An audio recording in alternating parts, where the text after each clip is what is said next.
ನಮಸ್ಕಾರ ಮುದ್ದು ಮಕ್ಕಳೇ, ನಳಿನಿ ಅಜ್ಜಿಯ ಕಥೆಗಳು ಚಾನೆಲ್ಗೆ ನಿಮ್ಮೆಲ್ಲರಿಗೂ ಸುಸ್ವಾಗತ.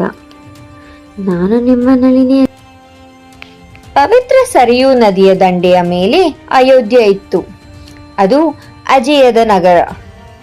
ಅದರ ರಾಜ ದಶರಥನಿಗೆ ಎಲ್ಲವೂ ಇತ್ತು: ಸಂಪತ್ತು, ಅಧಿಕಾರ ಮತ್ತು ಪ್ರಜೆಗಳ ಪ್ರೀತಿ. ಆದರೆ ಅವನ ಹೃದಯ ಭಾರವಾಗಿತ್ತು. ಸೂರ್ಯವಂಶವನ್ನು ಮುಂದುವರಿಸಲು ಅವನಿಗೆ ಉತ್ತರಾಧಿಕಾರಿ ಇರಲಿಲ್ಲ. ಋಷ್ಯಶೃಂಗ ಮಹರ್ಷಿಗಳ ಸಲಹೆಯಂತೆ ರಾಜನು ಪವಿತ್ರ ಪುತ್ರಕಾಮೇಷ್ಟಿ ಯಜ್ಞವನ್ನು ಮಾಡಿದನು.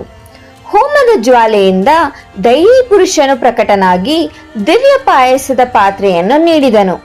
ಇದು ಕೇವಲ ಪ್ರಸಾದವಾಗಿ ಇರಲಿಲ್ಲ, ಬ್ರಹ್ಮಾಂಡದ ಭರವಸೆಯ ಬೀಜವಾಗಿತ್ತು. ಶೀಘ್ರದಲ್ಲೇ ಅರಮನೆಯಲ್ಲಿ ಹರ್ಷೋದ್ಗಾರ ಮೊಳಗಿತು. ಕೌಸಲ್ಯೆ ಧರ್ಮದ ಸ್ವರೂಪ